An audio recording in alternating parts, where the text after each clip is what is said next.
Yeah, yeah, we're live. Bruno and I. What did you get excited because I said that we're live? Huh? Hello, hello. Where's your brother at? Where's your brother? Huh? Where's your brother? I know. Okay, gotta lay down. Okay, we are live. Tonight I want to talk about changing the AR ratio on a turbo, and puppies are awesome. And I want to show you or talk to you about the effect. I can't show you the graph, unfortunately. It's actually stuff from this book. This was a book that I did, one of the 10 that I did on this. That was on forward focus performance.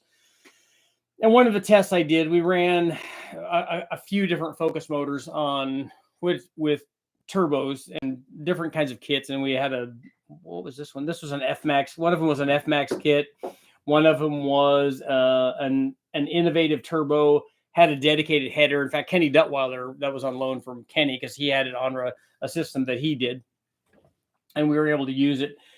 And so what I did was we had let's see, what turbo do we have? An innovative TO4E46 turbo. So we'll talk about the rest of the combination. This was a 2-liter Z-Tech motor. So it was a focus motor. This was in my ZX3, I think. Yeah. But the motor configuration was a stock block, stock crank, stock rod, stock pistons. It did have a ported head on it. The ported head was from Focus Central. It had small cams in it, Crane 210, 206 cams. And interestingly enough, as we see there, they had reverse pattern camshafts on there, probably because that's what all the cool 4-valve guys were doing. It had adjustable sprockets on it. It had a stock intake manifold. It had the bigger throttle body, a 65 millimeter throttle body from Focus Central. Didn't really need that probably for what we were doing. We had custom air intake with a cone filter on it. We had a Pro-M mass air meter on there. And we had innovative, the turbo header was a tubular header. If you look at what a tubular header is on an LS, like these inexpensive China ones, that's what this looked like, kind of. But it was an innovative. They did a little bit nicer job from the innovative guys. A dedicated turbo header. It had Boral exhaust after the turbo. We had 72-pound injectors. That innovative TO4E. We had an air-to-water intercooler on it. We had. It looks like we were running almost 20 pounds on this thing. We had a Pectel ECU on it, and Nathan was doing the tuning on it. We had a fuel pump, bigger fuel pump with a boosted pump on it. We had a Vortec aftercooler on it. It was an air-to-water deal. And we ran this thing, and it was making with this combination, it was making like 330 or 40 horsepower. It looks like at the tires. So it did good. And this test was only so that we could basically run the combination. Let's see. This is saying 20 pounds, but I don't think we were anywhere near 20 pounds. 30. Yeah, no, that looks like it's about right. It looks about 20 pounds on that combination. And so what we did was we had two hot sides. excuse me. We had two hot sides for that turbo. So we had one with a 0.48 AR and the other one with a 0.63. One of the things I didn't do on this that I wish I would have now looking back is I did not monitor back pressure. One of the things that we did, I did this test before, and that's the reason why I did it on the Focus. I did it previously with a T3 turbo, the little T3s that they run on the T-Birds and the SVO Mustangs and the Mustangs and the regular Mustangs. Because we used to get those a lot and use them for various things. We'd run twins on the 5 liters, but we'd run singles of those because we'd get them from wrecking yards, and we run singles of those on Hondas. And I ran a test on a B series where we ran a 0.48, a 0.63, and a 0.82 because all of those hot sides were available. And after doing that test, and we monitored back pressure, and we got to the point where when we were maxing the turbo out on the Honda, we got like up near 3-to-1 on the back pressure. That motor was making actually very similar power outputs on the B16. It was in the 330, 340 at the tire range when we were running. I was doing that in my Del Sol. But I can talk to you about this because we have it graphically in the book that I wrote. you can see that there's a decided difference between the 0.48 and the 0.63 AR. What happened, as you might expect in this instance, is we ran the thing on the chassis dyno, and we ran multiple runs just to verify that this was actually happening so that we could overlay. I was less interested in, you could see the boost and power output, but when you overlay these, you can see, I didn't care so much about how much power it made, but we wanted to see the change as we get there, because that's what's going to happen when you change the AR, is that you're going to have something be, hopefully, if things work out the way that God and nature intended it, and the laws of physics dictate, on a tighter AR, we should have a better spool rate. And then on the 0.48, it should spool better. On the 0.63, it should spool worse. And then what you might get, and we did get that on this particular instance, is on the 0.63 AR, we made a little bit more peak power. Now, I didn't have the back pressure to the data logs to tell you, okay, that's because we dropped, back pressure. But judging by what we got with the Civic, we know that that's the case, and it has been the case in every subsequent AR test that I've ever done. If you change that, you get a change in back pressure, and that's why we're seeing this change. And so what happened on this test is we're running it from, it looks like 2,500 to like 6,500. It's kind of past the power peak there. With the stock intake manifold on this thing, it looks like it made peak power at, that's mile an hour.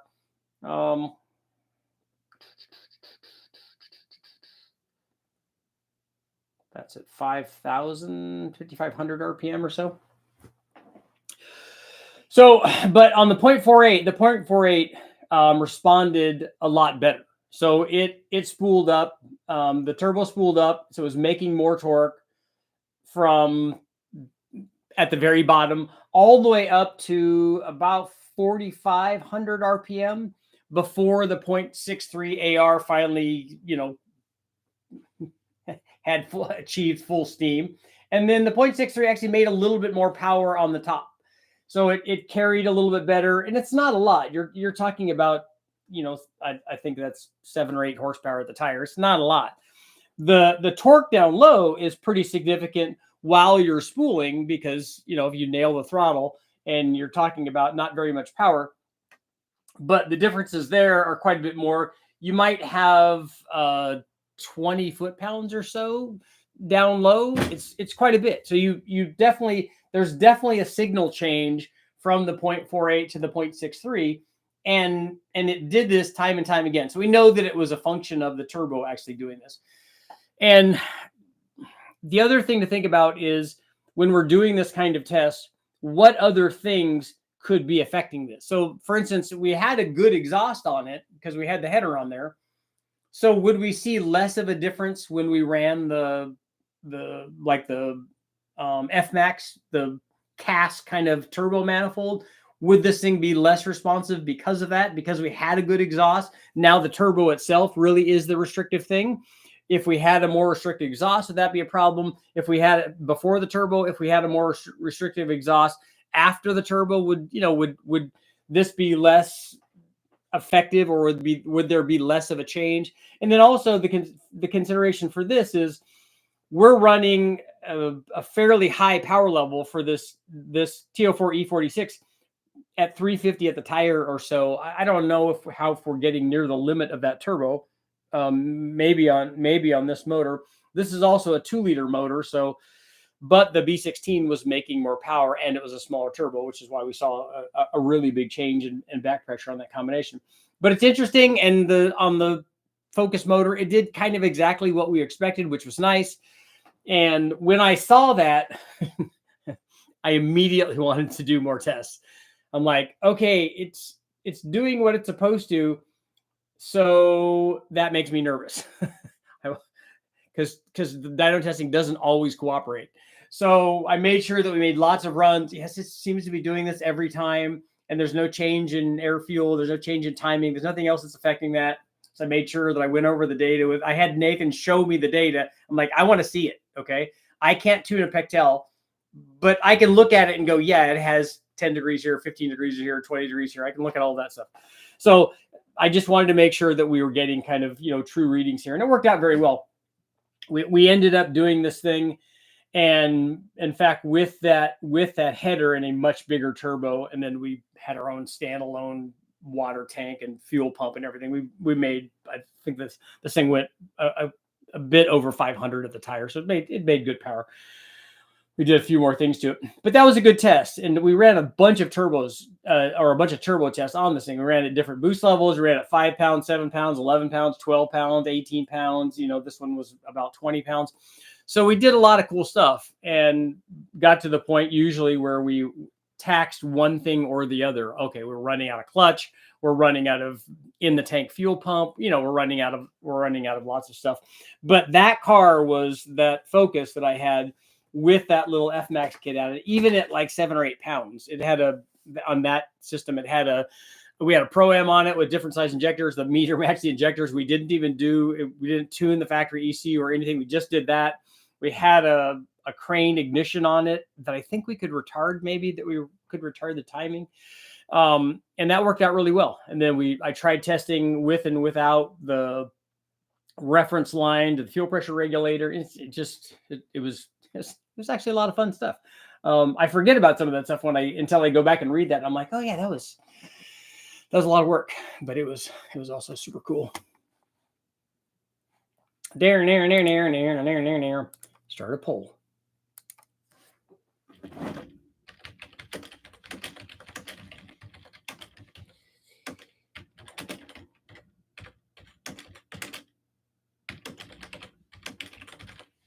Okay, have you ever changed the AR ratio on a turbo motor? Have you ever run something and then for whatever reason wanted it to be less responsive, wanted it to be more responsive, and then put a different turbo on with a different AR, or just change the AR? Have you ever done that? Have you ever changed it and tried to make it better or ended up making it worse? Because it goes both ways. Eric Winston, what's going on? Cools is in the house. Cool breeze. So talking about turbo AR, I bought an eBay turbo T70. It says cold side 0.7, hot side 0.68. It looks like a tiny turbo. It's much smaller than a GT45. Yeah, T70 is smaller than a GT45. It should tell you if you bought it from CX Racing or any of these places, they should give you impeller dimensions. This should give you cold side inducer and exducer, and then hot side inducer and exducer size. And we can kind of give you an idea based on those numbers what it would flow like. It's on my 98 OBS Chevy with Gen 453. You have that T70 on there? That seems like it would be small for that combination. Matt, what's new out in the junkyard? I haven't been to a junkyard in a while. I haven't been there since I went to West Tech last time. 0.7 cold side, 0.68 hot side. Yeah, those are essentially the same thing.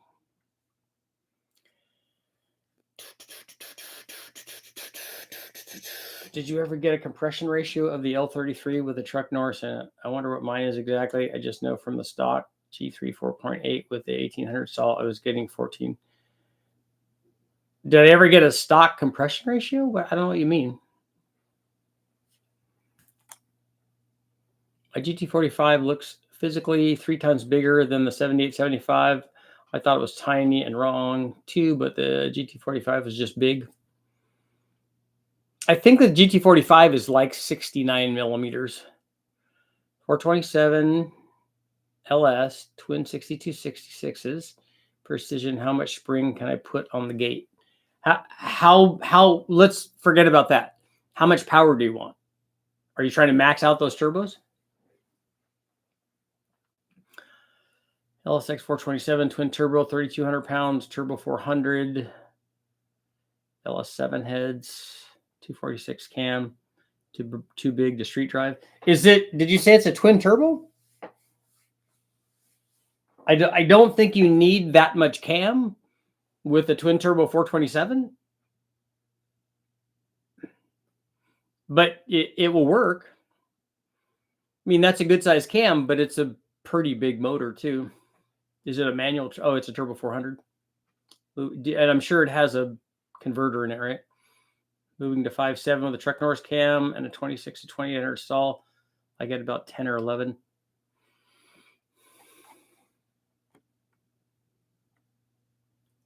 .66mm wastegates.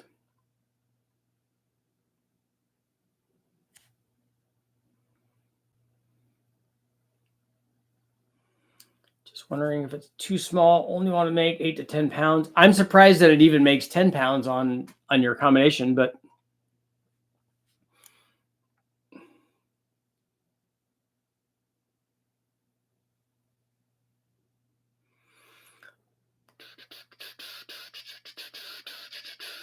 a 61mm turbo is pretty small.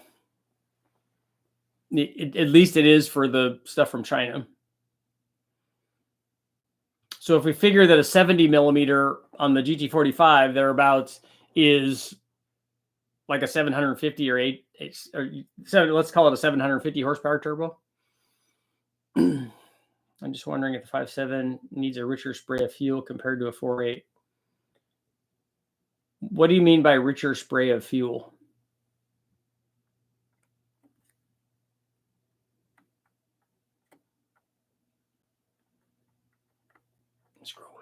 Scrolling.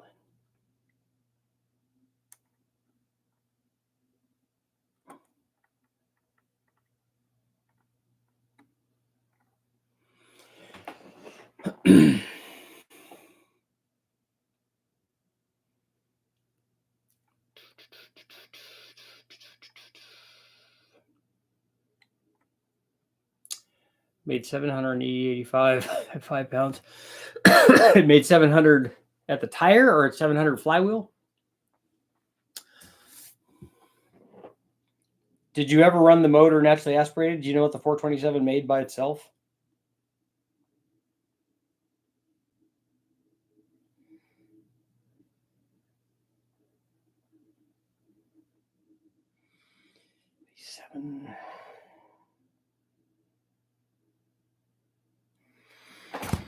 Yeah, if your 427 makes 600, which it's not hard to do that. Yeah, tell me if it's 700 flywheel or 700 at the tire. But even 700 at the tire with 5 pounds on E85 is certainly doable. I've got twin 6166s. Supposedly capable of 1,000 wheel horsepower. 2 of those, I think, would be. I don't think that's going to be a problem. Michael, what's going on? Is a little chopper cam better than a TSP stage 4 high lift cam on a 4.8? Is it better for what?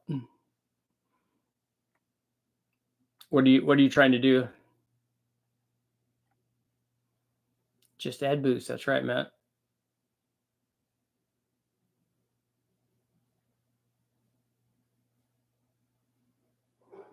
The compression won't change the weight of the fuel. Shadow, I still don't understand what you're talking about, the weight of the fuel. Why are you concerned with how much the fuel weighs? What cam better than TSB stage 4 high lift cam and TSB stage 2 cathedral cam and TSB 228 on 2.8? You got to tell me what you're trying to do. So you have a 4.8, but that's not enough information.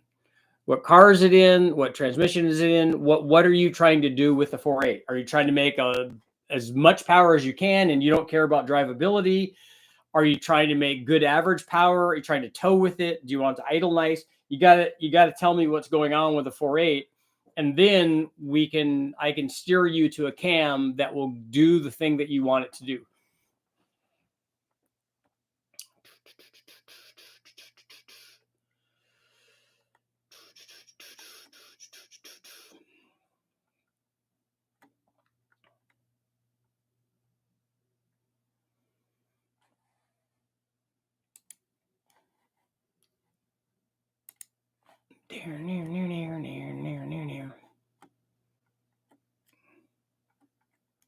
Scrolling. Has anyone dealt with idle surge on an LS? Too much to type on here, but turbo 6-liter LS Terminator X cannot track down a surge problem along with the fuel pressure drop. The fuel pressure drop, if you have a reference going to your fuel pressure regulator, your fuel will drop with idle vacuum when that changes during surge. So that's not unusual. it could be the surge that's causing the drop in fuel pressure. If it's the other way around, then obviously you got to look at a fuel supply issue. But you got to look for either vacuum leaks or tuning problems. Under high boost, A+ PSI, literally the only thing I haven't replaced is my fuel pumps and fuel routing. Everything else has been done twice.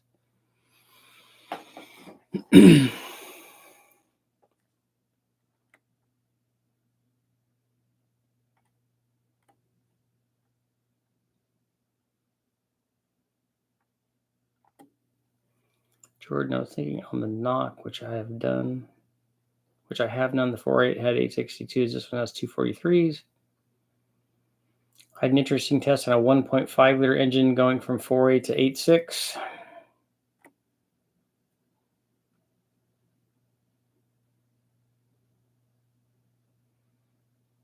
What was so bad with the F2C and F22C1? I'm looking at Honda S2000. Those are an S2000 is a good motor.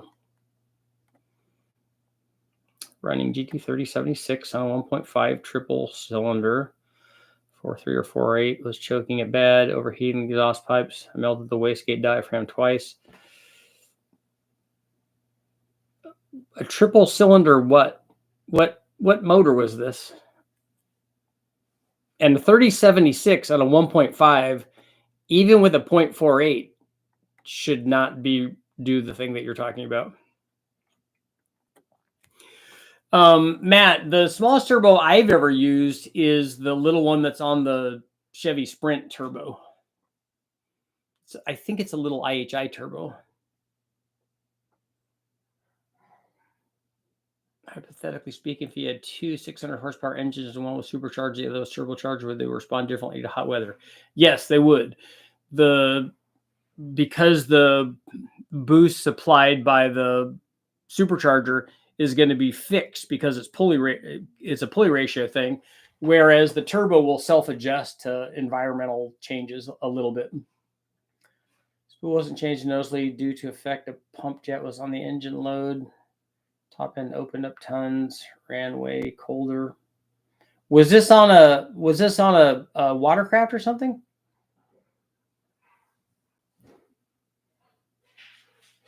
Are the numericals on the turbos completely arbitrary? They're not arbitrary. They're measuring. Each one of those is measuring something, and it's very specific. The GT45. Well, I take that back now. Now that I read your second question, a GT45 is just that thing is arbitrary. The designation of the turbo, especially for the ones from China, they know that a GT45 is a really big thing for the search engines, because it was a really popular turbo from Garrett. And so all of their things now have this GT35, GT45, all of the stuff that was done and marketed by Garrett before this. So they're just calling their turbos that. And for those, I thought you were talking about the 0.65 AR or the 0.7 or those kinds of numbers. But a 45 is bigger than a 35, and a 35 is bigger than a 30.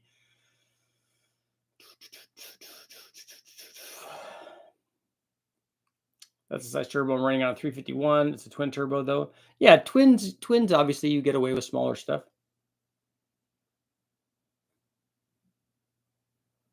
The outside dimension, the GT45 is 16 by 16. Even the turbo is 69 millimeters. Yeah, you can have different size compressor housings and turbine housings, irrespective of what the wheel size is.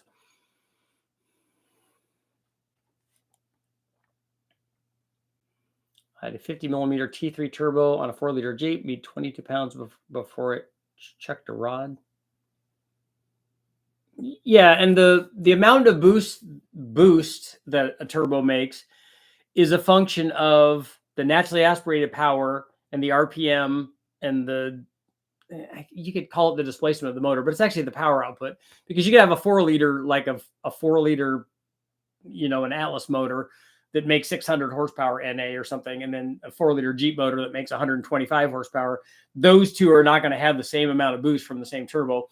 And a lot of the turbos will make lots of boost down low where they have enough flow rate to support that pressure ratio because the power output's not great, because the flow of the turbo, it has enough to support that. But what happens is when the turbo gets to be too small, they won't support that same boost level out at the top where you're asking it to make real power. Okay, Rich versus lean on fuel amount going into the intake is what it's getting into. So, but aren't you determining how much fuel is going into the motor? Aren't you doing that with your tuning?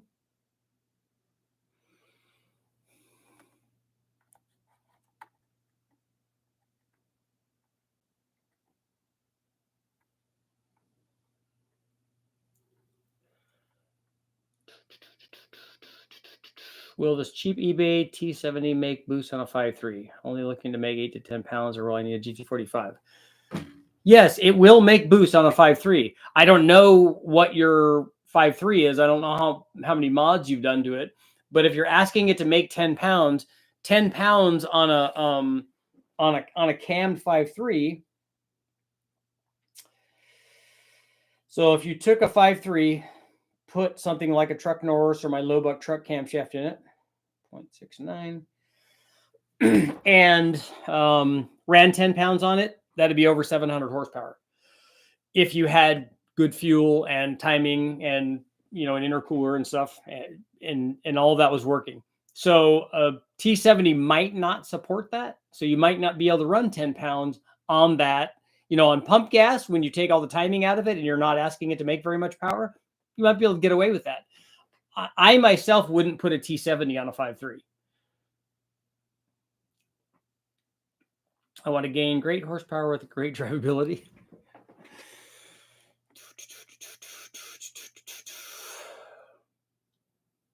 Should have got GT45. Yeah, or the 7875 or any of those.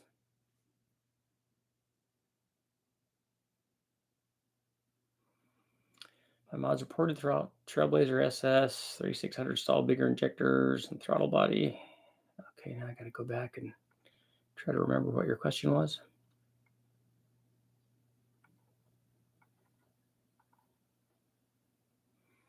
A little chopper cam better than a TSP stage 4 high lift cam.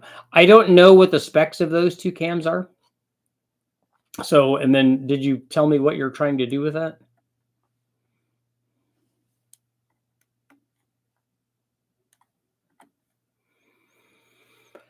I was comparing fuel mileage between my 4.8 and the 5.7. I was wondering if the change had to be made richer due to compression ratio difference.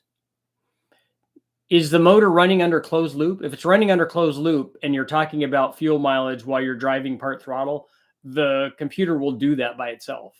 If everything's functioning and you have O2 sensors and it's running successfully under closed loop, it will make the air fuel whatever the commanded air fuel is. So it will already do that.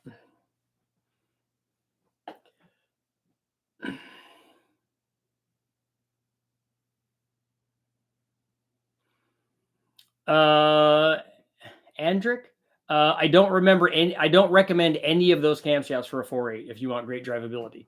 A 228 cam is way too big for a 4.8 to have drivability.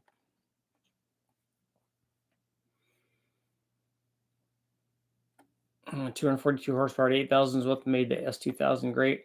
I like those motors. I think a person could make an argument that that's the best VTEC motor that Honda made.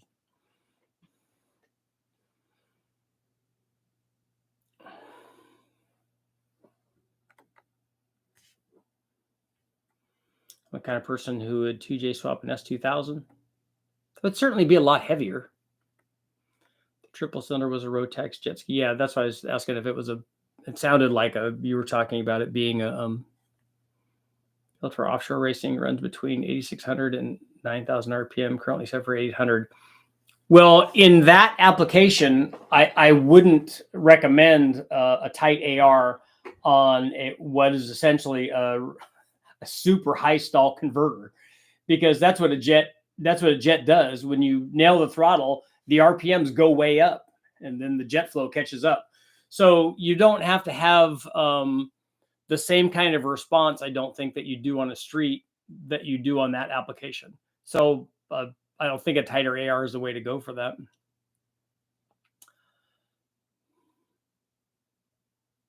Just had an idea to use 5 display digital air suspension gauge to measure boost and back pressure for each turbo in my twin turbo setup. Combined boost at the throttle body. I don't think you need to measure turbo or the boost from both of them. You just need to measure the boost in the manifold because that's what you're concerned with. If you want to see if they're the same, you could do that. But if they're teed together, they're both feeding the manifold. And then read the back pressure and the boost pressure. And when you do the back pressure, we use aluminum. You can use copper. You can use different things. We put a fitting on the exhaust somewhere and then route a coil.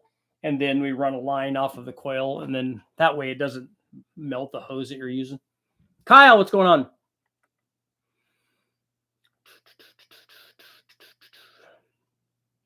Boost threshold is 5,500 to 6,000 on both housings. How to build, excuse me, how to build a budget 5.7 in a C5 Corvette. I want 650 to 700 horse reliable. Do I need to stroke it? Build the bottom end for boost, ring gap. Can I do it with a stock bottom end? Yes, you can do it with a 5.7 in a Corvette. You can make 700 horsepower reliably.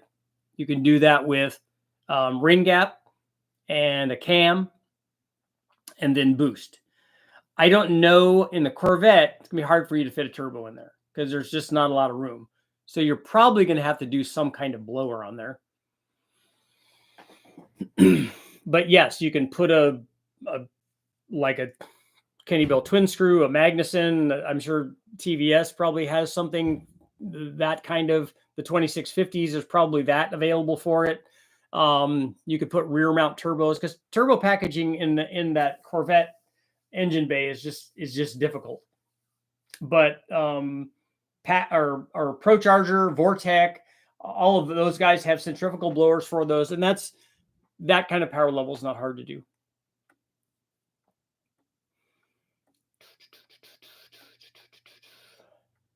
Scrolling. Had been glowing red hot for hours. Yeah, and you don't want lots of back pressure, especially in a situation where you're running at wide open throttle for extended periods of time, like guys are prone to do on watercraft. Because I've driven some supercharged stuff, and they were pretty fun. But you leg it out for quite a while, and you just expect it all to work.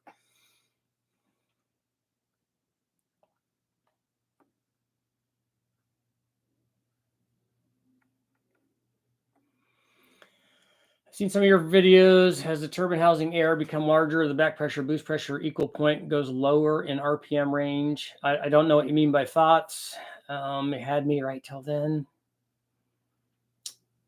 My phone is no good. You don't have to send money. Just ask your question. The money part is not required. 222, 232, 108 plus 3 cam motion, little chopper. I still wouldn't. I mean, it depends on what you think. It depends on what your version of drivability is. I think a 220 cam is too big in a 4.8. I would put a truck Norris or my low buck truck or something smaller than that in a 4.8. Because although you said you were putting a converter in it, right?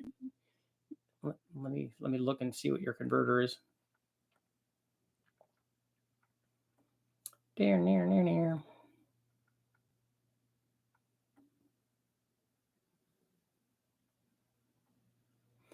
Oh, a 3600 stall would be quite a bit. Yes, you could get away with some camshaft, I guess, with that.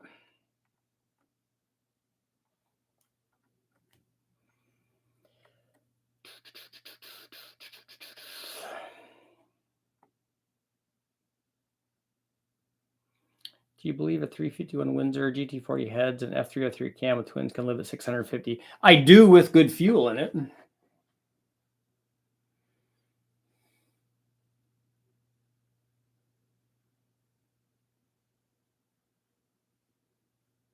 It needs NOS. I went from a single plane to a dual plane on the S10-53.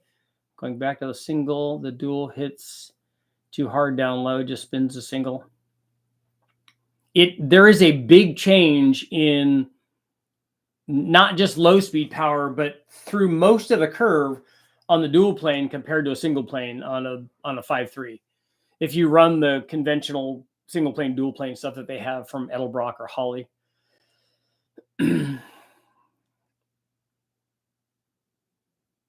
Raise a naturally aspirated power, then add a bigger turbo. You can do that too.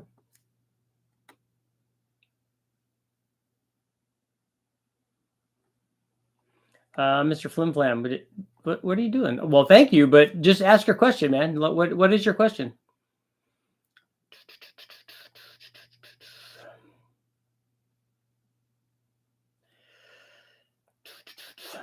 Did I scroll back too far? I think I did.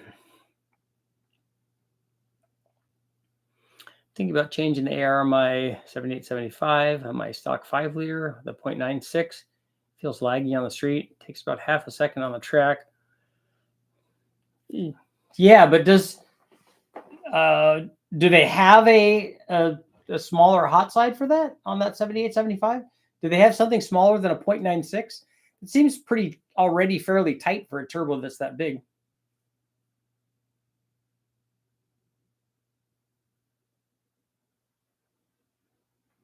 What negative effects can happen when the ECU is trying to pull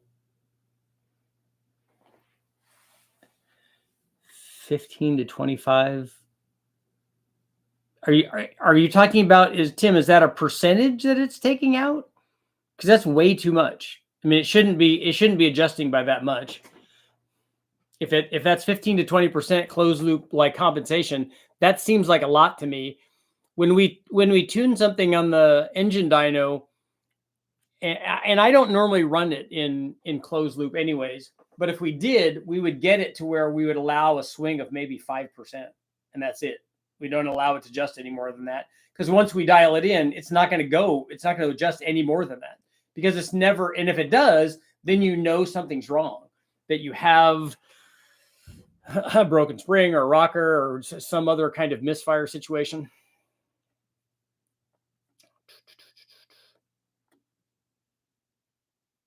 What's your takeaway from the blower on the big block tow vehicle you spoke of prior?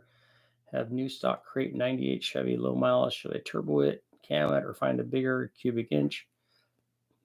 Ours worked out good. It did what we needed it to do at the time, and with the expense that we had, with the finances that we had available to us, it cured the problem of us being able to get over some of these grades and stuff. The mileage was never going to be good in that situation anyway, because it was a turbo 400. It wasn't an overdrive trans. It was a 77 dually. It didn't have AC, so it was awful. It had a big block in it, and then when we put that little blower on there, it worked well. I think I would rather go with a naturally aspirated combination, because I think that the tune becomes ultra critical for, we were driving all the way across the country and stuff. And I think that an NA one would be easier to tune and make it work. I think most of the reason for K-swaps and S2000s repairing or upgrading the F20. It is. It's expensive. That's why my buddy Jimmy put the J series Honda in his NSX, because that C series it's not cheap to fix.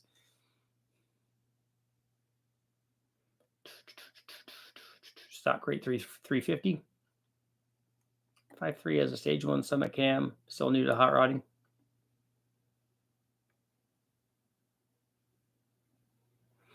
Yeah, shadow ops. And when you're driving around at idle, anywhere that you're closed loop. So as soon as it gets up to temperature, as soon as you're driving around at idle and cruise and stuff, all of that should be compensating for any change.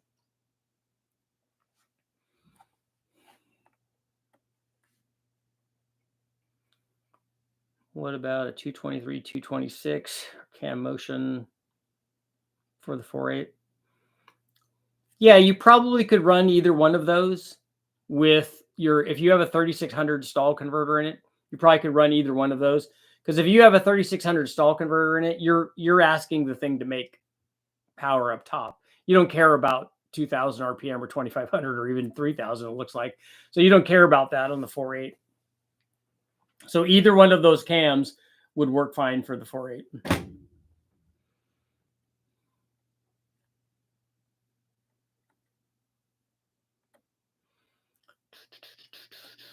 Why are the characters so limited? They're hard to explain a thought and so few characters.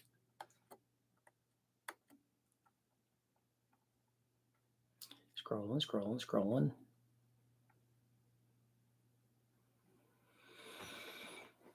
Every cam is a turbo and nitrous and supercharger cam. Dean wins. Does that mean you watched the video, Dean? Were you surprised at the end? Are you surprised by the result? I don't think anybody was.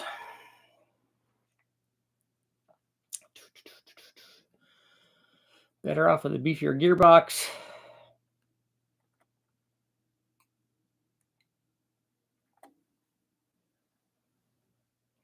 $3,600 stall. Yeah, that's a lot. So, are you trying to race that little 4.8 or something? What are you trying to do with it?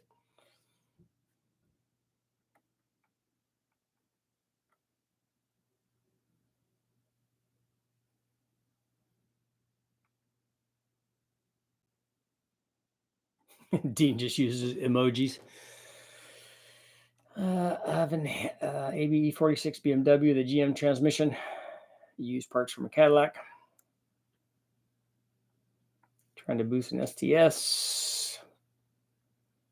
Percentage of closed loop. That seems like a lot. 25% adjustment seems like a lot to me. What about 216, 224? Yep, all of those will work. And the one that's going to work the best, you decide that, because you're the only one that knows what you want the cam to do. We don't know. Do you want it to, like I said, do you want to be able to run to 7,000 or 7,500? I don't know what you're doing with the transmission. Have you told me yet? If you have, I'm not down there yet to figure out what you're doing. What car is this in? Did you tell me? If you did, I went by it. I'm all about the Truck Norse Jr. idea. It would be a hit with mostly stock trucks. Let it roll over on horsepower by 6,000. Shoot for everything under the torque peak. I talked to Brian today. He said they're already working on it. So they were already doing that. So apparently I jumped the gun. I just saw that you were American Ninja Warrior. Yeah, I did that years back. It was fun.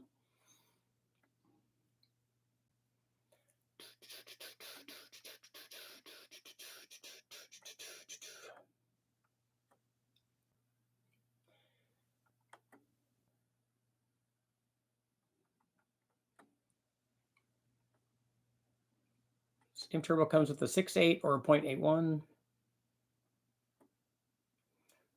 Planning on running 18 pounds of boost on my 6-liter. Should I gap the rings? Yeah, yes, definitely. I'm curious how do you pick that number? Like, how do you pick 18 pounds? Because you know that you're gonna do more than double the power output of your NA 6-liter, right? So you know that that's going to be a lot of power.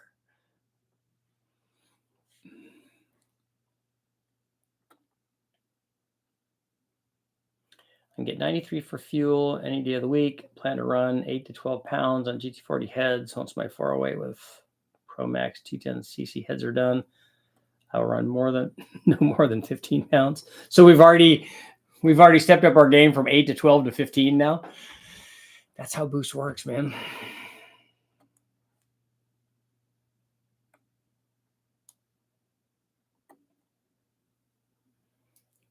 We'll run 351 Summit F303 17 rockers, poured in polished GT40 heads. Doesn't that F303 already have a good bit of lift?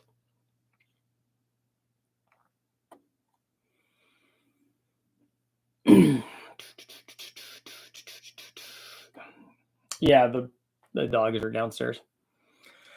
I have a 5.3 with a stage 4 truck cam with a 614, a 6014, 650 carb is this engine, even going to idle at the first startup. Yeah, just put timing in it and then adjust the idle screw so that the idle's way high. That's a lot of camshaft in there.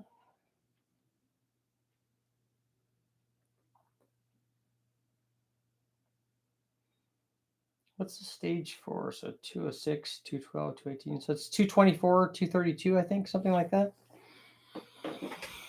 I think.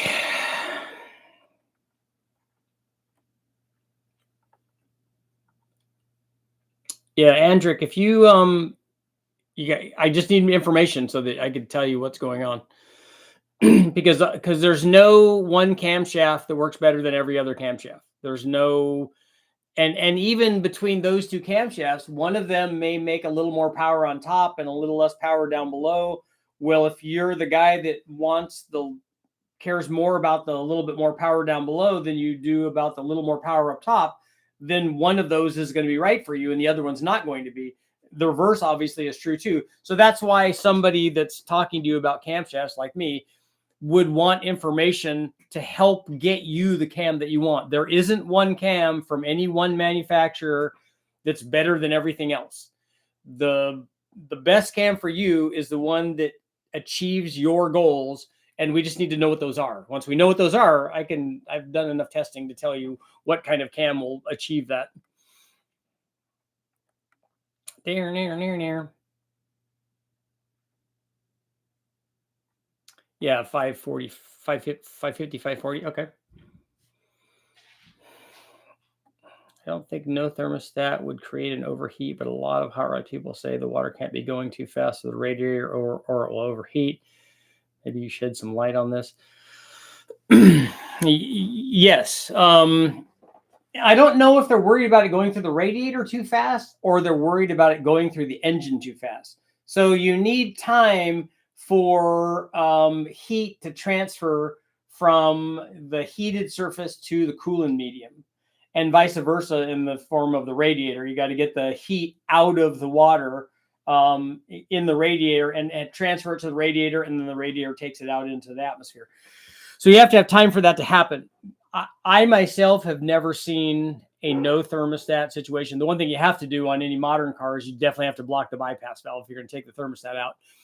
But we didn't run thermostats on any of our race cars when we were World Challenge racing. We did run restrictors on it to try to restrict some of the flow, only because we heard the same thing that you heard. We didn't have overheating problems in our car, so we were happy about that.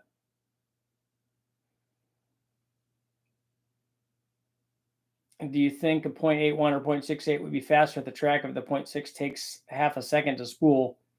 Does it take half a second? I mean, my question is, if it takes half a second to spool, but is it already spooled by the time that you launch? Like, are you spooling it by power braking it or two-stepping it or doing something else at the start, and then it's spooled, and then it takes off after it's spooled? Or are you releasing it, and then it takes a half a second to spool? If that's the case, if it's not spooling until after you launch it, then yes, a tighter AR that's going to help the thing spool up will improve that. If you've already spooled it up before you launch, the tighter AR is not going to do anything.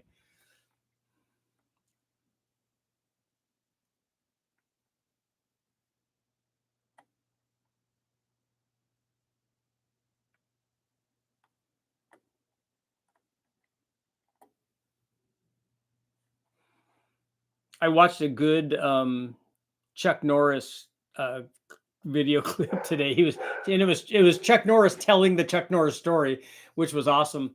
And he was talking about a tiger. So he was over, they showed him, and he was petting a tiger, and the tiger started to growl. And he said, and then the trainer said, okay, now I want you to back away slowly, and then nobody will get hurt. And he said, and then he looked up at the camera and he said, so the tiger backed away slowly, and then nobody got hurt. That's awesome.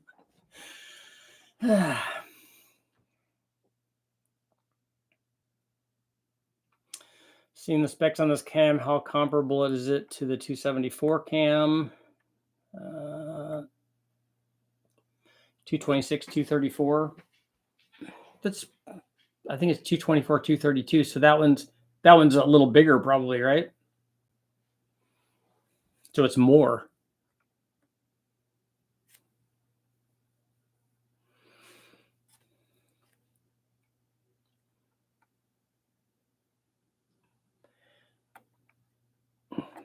Running 15 pounds on my 5.3 now with no gap. My tuner said he would run 18 with the lesser compression of the LQ4 92 octane. Okay. You get to decide there. I wouldn't run 15 pounds on anything with no gap on it. I wouldn't do it on a 5.3. I wouldn't do it on a 4.8. I wouldn't do it on a 6 liter.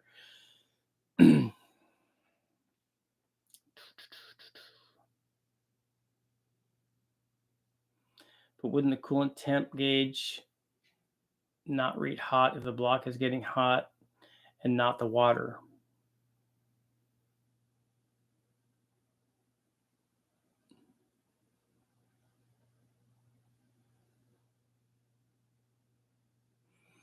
If the block wasn't transferring all of its heat to the water, you would get one reading.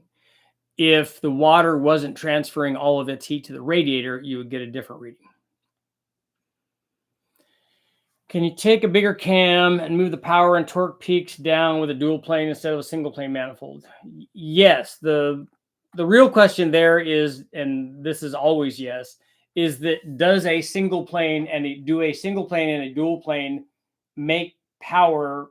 Are their power curves different? Do they make power at different engine speeds? And the answer is yes, no matter what cam you use, whether it's a big cam or a small cam. The single plane and the dual plane are going to have different curves. They don't always make peak power at a different engine speed. Sometimes they do, sometimes they don't. Usually the torque peak is different on the dual plane than it is on the single plane. Usually it's earlier, but sometimes the horsepower peaks are at the same.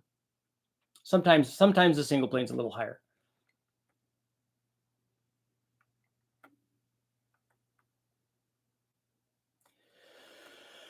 So you think for a truck cam and a 5.3 is too big with a 3,000 stall? I don't think that I don't think my low buck truck camshaft needs a 3,000 RPM stall converter. You can use a stock converter with that. You could use, if you put more converter in it, even with that cam, you'll improve the performance.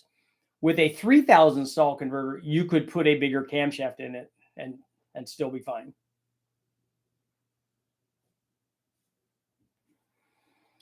Guys get enraged when you say changing AR ratio is very insignificant, but when would you recommend start messing with AR ratios? Well, you saw in this, and also on the, you can't really see it because I didn't show you the dyno graphs, but it does make a minimal change. Like there's almost no change in the peak power, and there's almost no change in the peak torque. But what you did get was some better spool response, but not like it doesn't spool, 1,000 RPM earlier, 2,000 RPM earlier. So that didn't happen. So that's what I'm saying. And we had like on the Honda, we had a fairly significant change in air. We went from a 48 to an 82, which is a lot percentage wise. I would recommend doing that when you're looking for smaller results. So you get to the point where I've got my combination, I've got my stall speed, if you're launching and if you're drag racing, whatever you're doing, and now I'm fine tuning stuff, that's when I would start looking at AR. A lot of people think that AR does what changing a turbo does, and it isn't that. A lot of people want that to be something really big, just like changing rod ratio or dimpling pistons or doing some of these other things. Bore versus stroke or whatever, they want that to be a giant thing. Well, the giant things are heads, cam, and intake manifold, and not that. And a turbo, changing the turbo is a big thing. Changing what you put the turbo on is a big thing. The AR is not a big thing. At least it hasn't ever been in any of my testing. A 306 and T5 launching at 4,500. I'd leave on 2 pounds, which is lazy. But as long as you're not breaking anything and the thing, 10 60 foot, probably not going to do that. There's an L59 with 799s on a truck intake, a good base for a sloppy stage 2 cam. I want to build 15.5 to 1 motor eventually, but I'm new to the LS world. Why do you, well, first of all, it's going to be really, really hard to make 15 to 1 compression from a 5.3. It's going to be hard to do at that displacement. And I don't know why you're thinking that you want that high of a compression. That would be my question. But yeah, you can put a sloppy stage 2 in that motor. There, lots of people have done that. That wouldn't be my choice for a camshaft, but that's a lot of people do that. I'd like to see some tests of milder cams with more boost versus bigger cams with lower boost and maxing out the same turbo. So you want to max the turbo out with just different combinations. Normally makes 3 pounds on the 2-step, half second to full boost. If I lift on the shift, half second to respool. How quick is fast spooling? So you are having spool rate affect the acceleration of the car. You're not just having it affect the time that you're in the staging. So yeah, I would try. You could try AR for that. Are you sure that the tune also is spot on for the spool?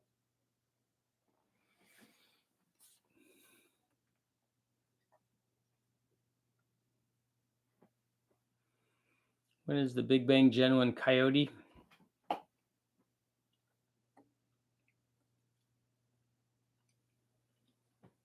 Is the base circle camshaft part where the bearings go? No, that's the cam journal. She came apart when the wastegate went out, made 25 pounds, beat the 454 on spray. She locked up and ran 13 something at 61. But if you won, that's at least that's good. If she gave her all, trying and succeeding, that's nothing but awesome. At least you have that story. Because it could have just been driving down the road. Hi, how you doing? I know you like coming up here. I'm surprised you're not laying under here. You want to go lay down under there? You can. You like laying under the desk, huh? You gonna go lay down. Go lay down under there. You're okay. Okay, what's a small base circle mean? Do I have a camshaft up here anymore? I don't think that I do. I think I took it downstairs. I could show you.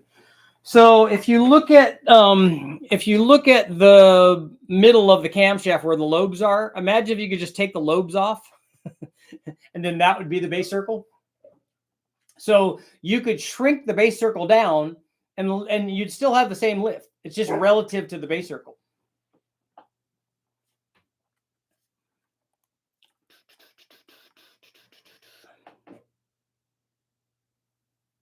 I'm so glad we got to discuss base circle. Does that make your night? There. It's the roundy round part. Have you ever changed the AR ratio on a turbo motor? Most people know. Got you.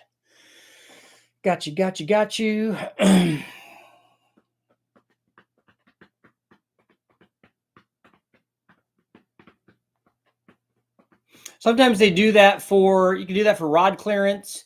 You can do that when your cam gets so big that the lobes are actually bigger than the journal is, and then because otherwise it doesn't go in under the cam bore.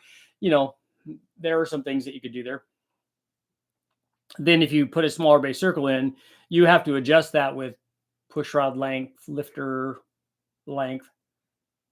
Tried pulling a little timing, add a little timing on the two-step. Not seeing much difference. Maybe need to get more aggressive than 148/60. That's nice. Let's get in the program.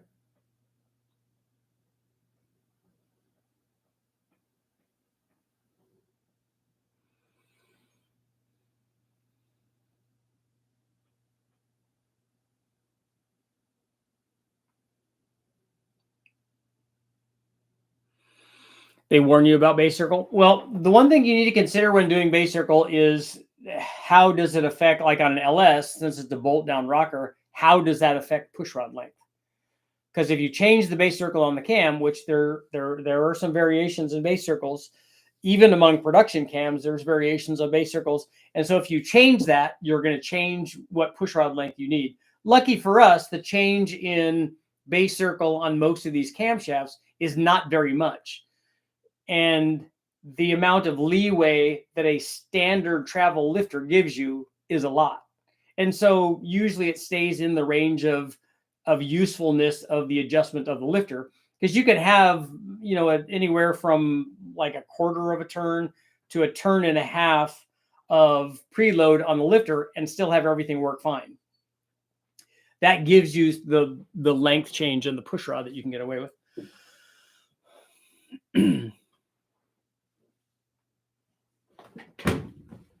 Let me guess.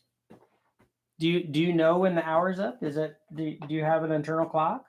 Huh? Come here. Come here. Where's your brother? Where's your brother? Where's Brady? Where's Brady?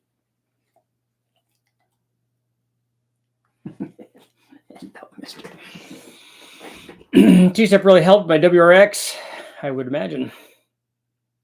Probably several LS cars on the street with that. Yeah, if you have tricks like that on the street, that's good. And if you have all-wheel drive, that's also good, especially for a loose surface. Shadow Ops, congrats on the raise, man. That's good. Dog's always within a few minutes of time. He is. He knows. I mean, it's just like when they wake up in the morning, they're like, yeah, it's 7:02, and that's officially late for getting fed. So when you need to chop and get this thing going, huh? We know when it's time, huh? We do. We know, huh? Daddy, it's time for you to be off, huh? No more car talk, huh? Only doggy talk, huh? You're such a good boy, huh? Okay, if it doesn't rain tomorrow, we can go for it. You know what? But that's tomorrow, though. You have to remember what tomorrow is. There. One more minute? Sure. I said 1 more minute. I told him already. Okay, tonight, Daddy's going to read you the focus book, okay? We're going to read about turbocharging. This is chapter 8. This is a good one. Boost Builders, the science of supercharging. Actually, chapter 7 is turbocharging under pressure. The technology of turbocharging, because Daddy likes alliteration. You remember.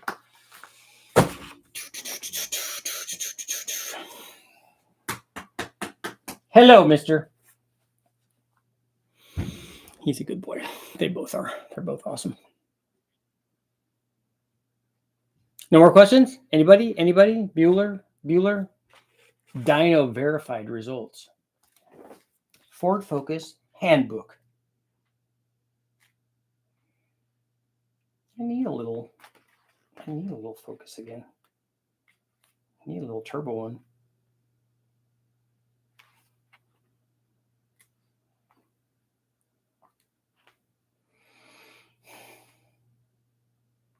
Can you? Oh yeah, you can see there. You can see. Look, this. See this? This is what Boost does. That's the NA motor. That's the turbo motor. That's why people put turbos on there. And that's the. Let's see. Get that in focus again. That is the torque curve. That's why we put Boost on stuff, because of the awesomeness.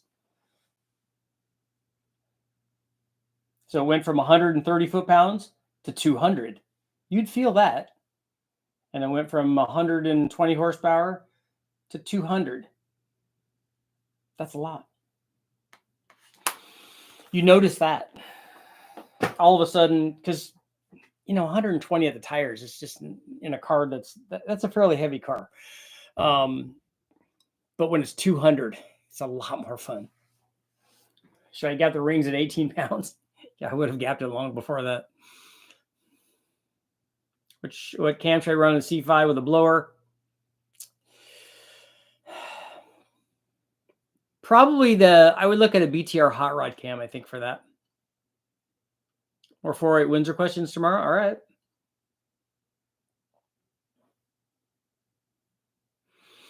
And on that note, Bruno and I have to go. Oh, mister. He laid down. It's time. See you guys all tomorrow.